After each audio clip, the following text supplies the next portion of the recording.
Welcome to Pen Story. Penners, kalian percaya nggak sih sama reinkarnasi seseorang? Pasti ada yang percaya, ada yang enggak ya, Penners. Kali ini kita udah kumpulin nih reinkarnasi seseorang sampai ada yang mirip banget loh. Yuk, langsung aja kita simak videonya. Sebelum lanjut ke videonya, biar Pen Story rajin upload tiap hari, kasih dukungan kamu dengan cara subscribe dan nyalakan lonceng notifikasinya. Udah, lanjut.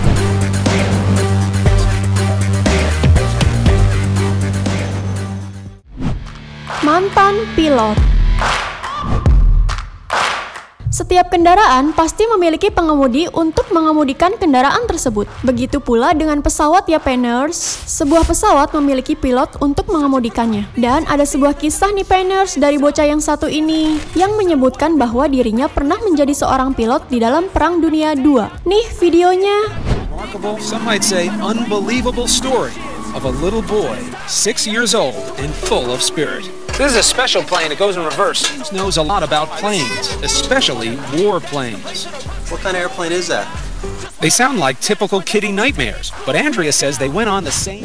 James Leininger, ia mendadak teringat pada kehidupan sebelumnya yang ia jalani sebagai seorang pilot Perang Dunia II. Kenangan ini mendadak muncul saat dirinya mendapatkan hadiah pesawat terbang dan kemudian terobsesi dengannya. Sayangnya, obsesi ini justru membuat James sering mengalami mimpi buruk. Dilansir dari ABC News, dalam mimpinya, James kerap melihat pesawat perang dengan serangan peluru hingga kecelakaan hebat. Orang tua James semakin merasa aneh usai dirinya mengaku hidup sebagai seorang letnan bernama James Houston di kehidupan yang lalu. Lalu orang tua James menyelidiki kebenaran dari cerita anaknya. Dirinya lalu terkejut usai menemukan kapal USS Natoma Bay memang ada dengan nama pilot bernama James Houston. Fakta lainnya, pesawat yang dikendarai oleh James Houston ini ditembak oleh Jepang pada tanggal 3 Maret 1945 dalam Perang Dunia II. Kronologi kematian pilot ini lalu sama persis dengan apa yang diceritakan oleh James Leininger. Jadi gimana nih, Penners, menurut kalian? Aneh banget ya sama apa yang dialamin James? Never complacent, I would work in a mansion or basement, yeah. There's no replacement for persistence, it's a patience, yeah. In this life, I wanna be soaring, to feel sun inside when it's pouring, and I'll fight till anxiety is foreign. I'm so sick of my mind's extortion. Menimbulkan konspirasi. Waktu adalah hal yang nggak bisa diulang atau dilompati. Tapi, teori tentang adanya mesin waktu, makin hari makin banyak yang meyakini keberadaannya. Seperti seorang wanita asal Swedia ini, yang katanya mirip dengan seseorang yang bekerja di tambang emas di Kanada pada tahun 1898. No regrets, yeah, I'll tie up my chest. I'll never forget what it's like to be in debt. Been stabbed in the back bed, I'll show you what happens. Pass me the mic and I'll show you with action.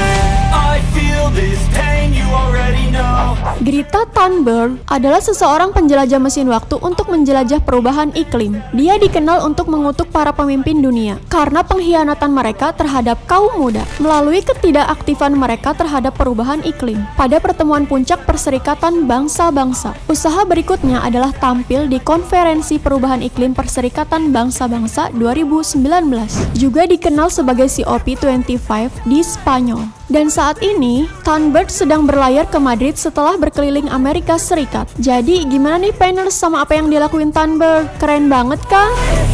So fight and die for the things you know you love. Do what you think is right and see life through what you want. So give me all the scars, I'm a human being. Cover them with tattoos so you can't see. Knew it from the Memecahkan kasus. Setiap orang pasti memiliki cerita dalam kehidupan pribadinya, entah itu cerita sedih atau bahagia. Kali ini, Pen Story bakal bahas cerita dari kehidupan seorang anak yang meninggal karena terbunuh. Yuk, langsung aja.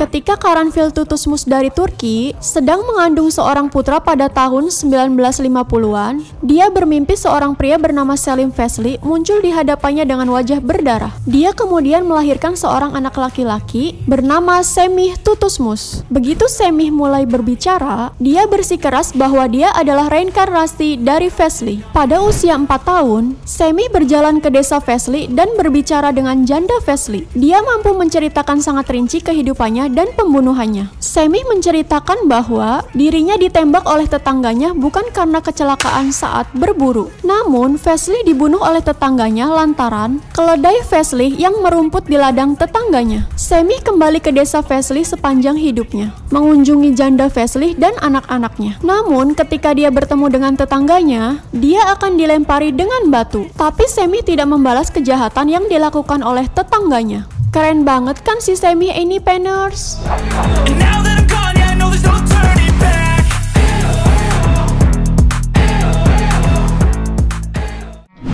Pasukan Perang Dunia II. Dalam sejarah, kita pasti pernah mendengar Perang Dunia II kan, Penners? Nah, katanya ada anak yang mengaku sebagai pasukan dari Perang Dunia II loh, Penners. Yuk, kita simak video berikutnya. Drew and wrote a description of the day. He says he died in the Civil War battle. I have some kind of rifle with almost a kind of... Into the valley, and I was shot by someone right around here. Then I remember someone carried a friend of mine to around here to the hospital. Down here. Yeah, it was, with those little... and then I remember seorang anak bernama Cass mengaku bahwa dirinya pernah menjadi pasukan dalam Perang Dunia II. Cass mampu menggambarkan pemandangan seluruh medan perang, senjatanya, seragam yang dikenakannya, dan kematiannya. Agak membingungkan bagi orang-orang untuk mencoba dan memahami bagaimana anak laki-laki kulit hitam di kehidupan lampau menjadi putih di kehidupan kedua. Mungkin itu membuat banyak orang bertanya-tanya, seperti apa tampangnya di kemungkinan kehidupan ketiga. Namun, beberapa orang yang tampaknya setuju dengan narasi terpaksa membuat asumsi yang lebih aneh lagi. Salah satunya mengklaim di YouTube bahwa meskipun kita semua adalah manusia, ada alam kehidupan tertentu yang sulit untuk dipahami. Namun, anak kecil dapat mengingat detail yang begitu jelas karena masih segar. Cerita itu memiliki banyak detail kesedihan yang meresahkan dan emosi yang kuat untuk menjadi fantasi. Sebagian besar tentara anak digunakan untuk berperang, membunuh dan melakukan tindak kekerasan yang tidak manusiawi. Yang lain digunakan sebagai utusan, juru masak, kuli, dan yang lebih penting, sebagai mata-mata atau cara lain yang mungkin dianggap cocok oleh komandan mereka. He says he died in the Civil War battle. I have some kind of rifle with almost a kind of... into the valley, and I was shot by someone right around here. Then I remember someone carried to around here to the hospital, and that's when I was healed.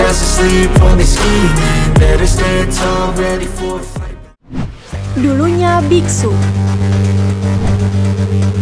Reinkarnasi nggak bisa dipisahkan dari segi religius. Karena itulah, selain reinkarnasi dari tokoh-tokoh di luar agama, bocah yang satu ini adalah salah satu reinkarnasi dari seorang biksu yang telah lama meninggal dunia. Fen Mahanayaka Gunapena tampaknya adalah satu-satunya biksu yang telah meninggal yang sesuai dengan deskripsi bocah itu. Menurut ingatan para biksu lain yang mengenal Fen Gunapena, dia memiliki mobil berwarna merah atau mungkin coklat kemerahan. Dia meninggal karena serangan jantung. Dia sering berkhotbah. Tidak semua biksu berkhotbah. Beberapa menghabiskan lebih banyak waktu untuk meditasi. Tidak ada yang tahu apakah dia memiliki seekor gajah dalam hidupnya. Gunepana telah menangkap seekor gajah dan membawanya ke Fen. Gunepana telah menunjukkan minat khusus pada gajah yang mati tak lama sebelum dia sendiri mati. Dan Dr. Haralson mengatakan bahwa setiap anak menunjukkan perilaku yang dianggap pantas dan bahkan ideal untuk para biksu.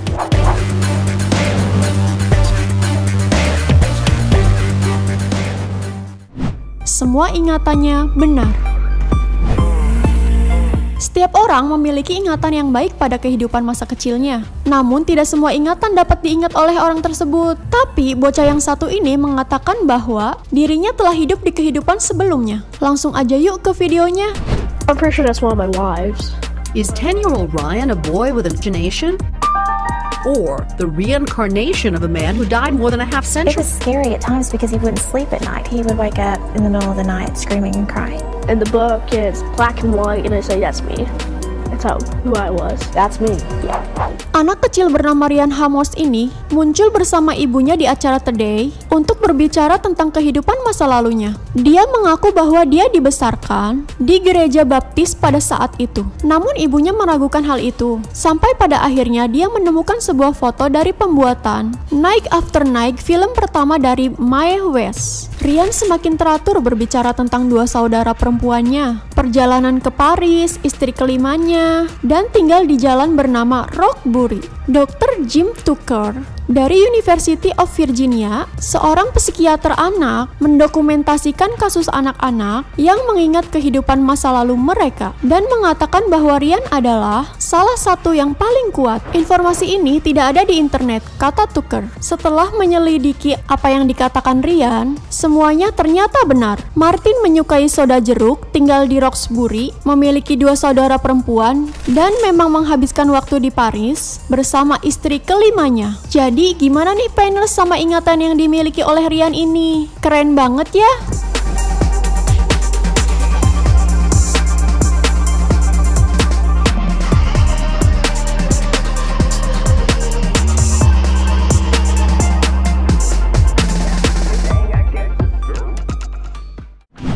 Kakek moyang.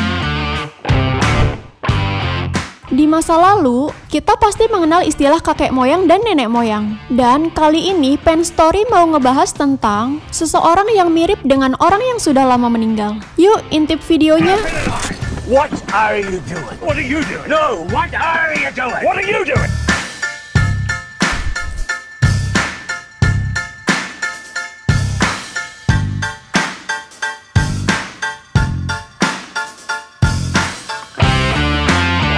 Johnny Depp, pria asal Amerika Serikat ini, lahir pada tanggal 9 Juni 1963. Depp adalah seorang aktor, produser, dan seorang musisi. Depp pernah mendapatkan 10 nominasi dalam penghargaan Golden Globe dan pernah memenangkan sebagai salah satu aktor terbaik. Depp ini digadang-gadang memiliki raut wajah yang mirip dengan kakek moyangnya. Wah, ganteng dan berbakat banget ya pria yang satu ini.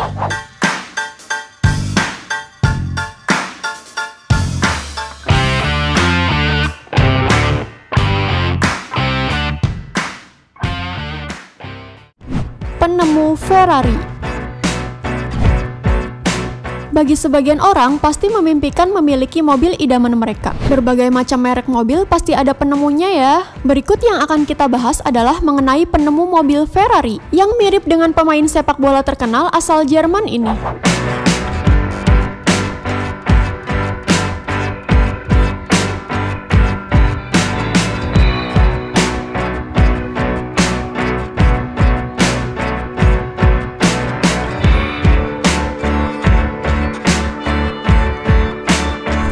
Mesut Ozil ini digadang-gadang memiliki paras yang mirip dengan penemu Ferrari yang bernama Enzo. Jadi Enzo merupakan penemu Ferrari asal Italia dan Ozil kelahiran Jerman serta seorang pesepak bola. Padahal mereka sama sekali tak ada hubungannya. Namun wajah keduanya sangat identik. Dan yang lebih mencengangkan, Ozil ternyata menyukai mobil Ferrari sejak dia masih remaja tanpa mengetahui sebelumnya jika Enzo mirip dengan dia. Padahal sebagai pesepak bola, Ozil bisa saja membeli mobil berkelas merek lain, namun dia tetap setia pada Ferrari. Kebetulan yang sangat aneh ya Painers melihat keduanya.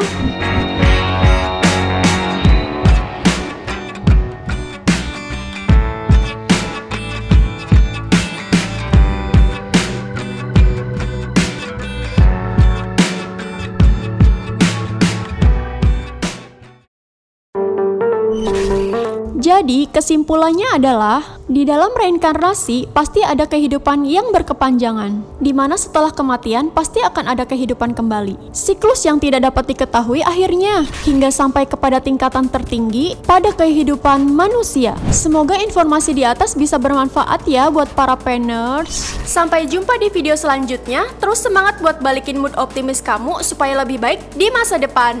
Bye-bye!